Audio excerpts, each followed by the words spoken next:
நாம எடுத்து வைத்த இந்த நபிமொழிக்கும் தொடர்பு இருக்கிறதா இல்லையா என்பதை அப்புறமா நம்ம முடிவு செஞ்சுக்கிறோம். அதை இப்ப முடிவு செய்ய வேண்டியதில்லை. அதை பத்தியே இப்ப சர்ச்சை நடந்துகிட்டு இருக்குது. அதை பின்னால பேசுவோம். என்ன சர்ச்சை நடந்துகிட்டு இருக்குது அப்படின்னு சொன்னா அதை இன்னும் மீண்டும் உங்களுக்கு நாம தெளிவுபடுத்துறோம். இல்லாத ஒரு ஊருக்கு வழி சொல்றது மாதிரி ஒரு வழியை சொல்லிட்டா வழி சரியா இருக்குமா? நிச்சயமா இருக்காது. அன்புக்குரியவர்களே, இப்ப நாம என்ன சப்ஜெக்ட பேசிக்கிட்டு இருக்கிறோம் அப்படிங்கறத மீண்டும் நாம நினைவுபடுத்துகிறோம். அதாவது இந்த ஹதீஸ்ல குழப்பம் ஜரீரி மூலம் ஏற்பட்டதா மற்றவர்கள் மூலம் ஏற்பட்டதா அதை நம்ம பேசல. இப்ப அதை தனி டாபிக், நம்ம அதை பேசுவோம். நான் பேச மாட்டேன்னு நான் சொன்னாங்க ஜரீரை பத்தி நீங்க பேசாதீங்க அப்படின்னு சொன்னா ஜரீரை பத்தியும் இன்ஷா அல்லாஹ் பேசுவோம். அவர் குழப்பினாரா, மற்றவர்கள் குழப்பினார்களா, அல்லது நீங்கள் குழப்பி கொண்டிருக்கின்றீர்களா, இதை நாம தனியா நம்ம இன்ஷா அல்லாஹ் பேசுவோம். நான் அதை பேச மாட்டேன்னு நான் சொல்லல, பேச இருக்கிறேன். ஆனா இப்ப என்ன சப்ஜெக்ட்? அப்புறம் இன்னொரு விஷயத்தையும் திரும்ப திரும்ப சொல்லிக் கொண்டிருக்கார். ஹாரிஸ் என்பவர் பொய்யரு, அவர் பொய் சொல்லக்கூடியவர். அவர் மூலமாகத்தான் ரசூலுல்லாஹ் சொன்னாங்க, அந்த ஹதீஸை ஏத்துக்கிற கூடாது. அதை நான் மறுத்தனா? ஹாரிஸ் ரசூலுல்லாஹ் சொன்னாங்க என்ற அந்த ஹதீஸை நான் ஆதாரமா எடுத்து வச்சேன். அவங்க மூலமாக வந்ததை நீங்க தானே ஒத்துக்கிட்டீங்க. ஹாரிஸின் மூலமாக வருது, ஆசிம் என்பவர் மூலமாகவும் வருகிறது. ஹாரிஸ் என்பவர் பொய்யரு, அதை நாம தள்ளிவிட வேண்டும்.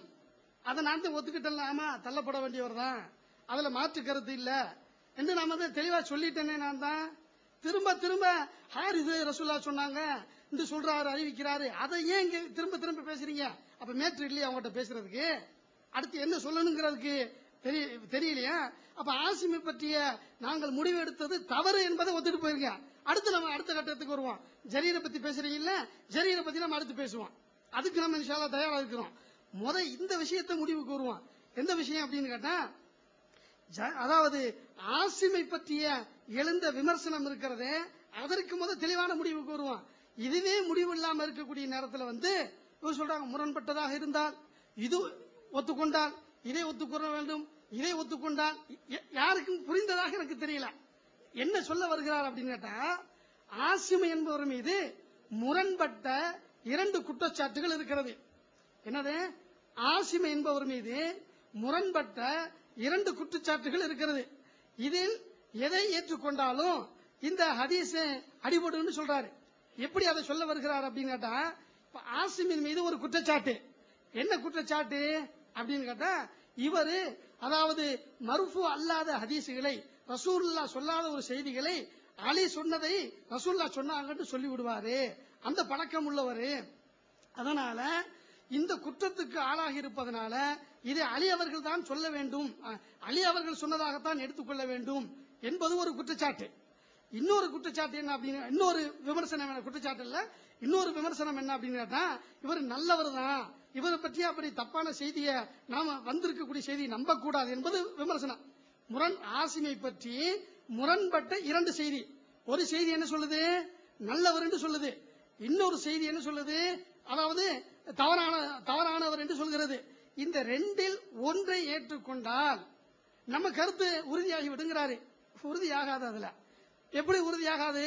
உதாரணமாக ஆசிம் என்பவர் பொய்யர் என்று ஒத்துக்கொள்வோம். பொய்யர் என்று ஒத்துக்கொண்டால், அவர் பொய் சொல்லக்கூடியவர்தான் என்று ஒத்துக்கொண்டால், அப்ப என்ன செய்யணும்? இது இந்த ஹதீஸ் அலி சொன்னதுதான் அப்படின்னு சொல்லணும். ஒரு பொய் சொல்லக்கூடியவர் என்பதை நிரூபிக்கணும்.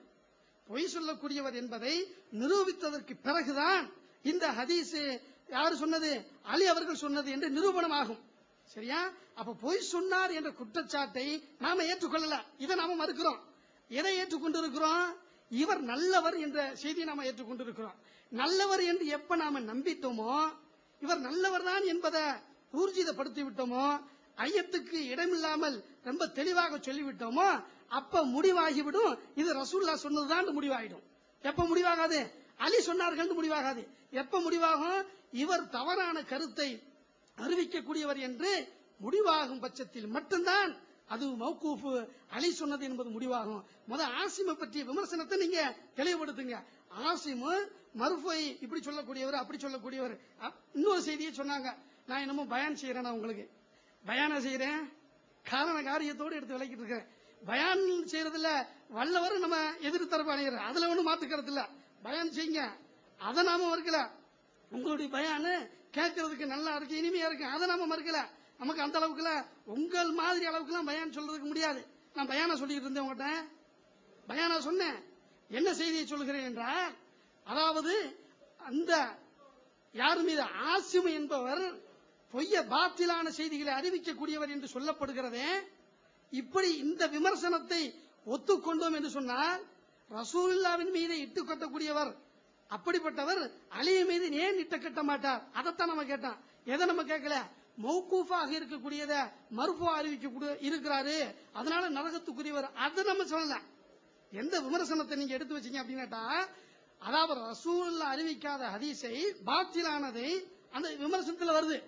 அஹாதீஸ பாத்திலா, பாத்திலான்னா என்ன அர்த்தம்? அதையாவது சொல்லுங்க. அஹாதீஸ பாத்திலான்னு சொன்னா தவறான ஹதீஸ்களை அறிவிக்கக்கூடியவர் என்ற ரிப்போர்ட் அவரை பற்றி இருக்குன்னு சொன்னா, நம்ம மர்ஃபூ மௌகூஃப் பத்தியா பேசிக்கிட்டு இருக்கிறோம்? அந்த சப்ஜெக்ட் நடக்குது. அதோட அவர் மீது எழுந்திருக்கக்கூடிய விமர்சனத்தை நாம் பேசிக் கொண்டிருக்கிறோம். யார் மீது? ஆசிமின் மீது வைத்திருக்கக்கூடிய குற்றச்சாட்டு இருக்கிறத, அந்த குற்றச்சாட்டு முதல் நிரூபிக்கணும். இவர் பொய் சொல்லக்கூடியவர் தான், பாத்திலை அறிவிக்கக்கூடியவர் தான் என்பதை முதல் நிரூபிக்கணும். அதுக்கு தான் நம்ம பதில் சொல்லிட்டோமே. ஏன் அந்த இது எழுந்தது என்பதற்கு காரணத்தை நம்ம சொல்லிட்டோமே. அதை விட்டு ஜரீர் குழப்பி விட்டார், அவரை குழப்பி விட்டார், இதை நம்ம கேட்கலங்க. நான் இவர் மர்ஃபூஆன மௌகூஃபான செய்திய, அலி சொன்ன செய்தியை ரசூல் சொன்னதாக அறிவிக்கிறாரு, அதெல்லாம் நரகத்துக்கு போயிடுவாரு, இது இப்படின்னு நம்ம வாதிட்டா, எத்தனையோ பல அறிஞர்கள் இந்த காரியத்தை செய்திருக்கிறார்கள், அவர்கள் நரகத்துக்கு போக வேண்டும் என்று சொல்ல வருகின்றீர்களா என்றெல்லாம் கேட்கிறாங்க. நம்ம அந்த சப்ஜெக்டுக்கு இன்னும் போல. அந்த மௌகூஃபாக அறிவிக்கக்கூடிய ஒரு செய்தியை மர்ஃபூஆ சொல்றாரு, அந்த சப்ஜெக்டுக்கு நம்ம போல. எந்த இதுல நிக்கிறோம்னு சொன்னா, ஆசிமை பற்றிய விமர்சனம், ஆசிமை பற்றிய இந்த விமர்சனம் இருக்கிறதே, இந்த ஆசிமை பற்றிய விமர்சனத்திற்கு நீங்க தெளிவாக பதில் சொல்லுங்கள். அவர் பாத்திலான செய்திகளை அறிவிக்கக்கூடியவர் என்று இங்கே இப்னு அதி அதுக்கு பதில் சொல்லல என்று வர நீங்க சொன்னீங்க. இப்னு அதி கொடுக்கக்கூடிய அந்த கவுண்டருக்கு, அந்த விமர்சனத்திற்கு இப்னு ஹஜர் பதில் சொல்லவில்லை. இப்னு அதியினுடைய கூற்றை ஒப்புக்கொண்டு விட்டார். அப்ப ஆசிமின் மீது சொல்லப்பட்ட குற்றச்சாட்டை யாரு? இப்னு ஹஜர் உறுதி செய்கிறார் என்று நீங்க சொல்றீங்கல்ல, அந்த இதைத்தான் நம்ம கேட்கிறோம். பாத்திலை அறிவிக்கக்கூடியவரா இல்லையா? பாத்திலை அறிவிக்க மர்ஃபூ மௌகூஃப் அதை பத்தி நம்ம பேசலாம், அந்த சப்ஜெக்ட் வேற. இப்ப நம்ம என்னன்னா, இவர் மீது எழுந்திருக்கக்கூடிய இந்த பிரச்சனைக்கு பாத்திலை அறிவிக்கக்கூடியவர் என்று இப்னு அதி சொன்ன அந்த தகவலை இப்னு ஹஜர் பதில் சொல்லாமல் விட்டு போய்விட்டார் என்று நீங்கள் வாதிக்கக்கூடிய அந்த பிரச்சனை, அதுக்கு என்ன பதில்? பாத்திலை அறிவிக்கக்கூடியவரா? அதை முதல் டிக்ளேர் பண்ணுங்க. இதை டிக்ளேர் பண்ணிவிட்டால் கூட நாம கேட்ட இன்னொரு கேள்வி அப்படியெல்லாம் இருக்குது. அந்த கேள்வி என்னன்னு இன்ஷா அல்லாஹ் பின்னால விளக்குவேன். அப்படியா? இந்த டைத்தை நம்ம அவங்களுக்கே கொடுக்குறோம் இன்ஷா அல்லாஹ். அன்புள்ள சகோதரர்களே,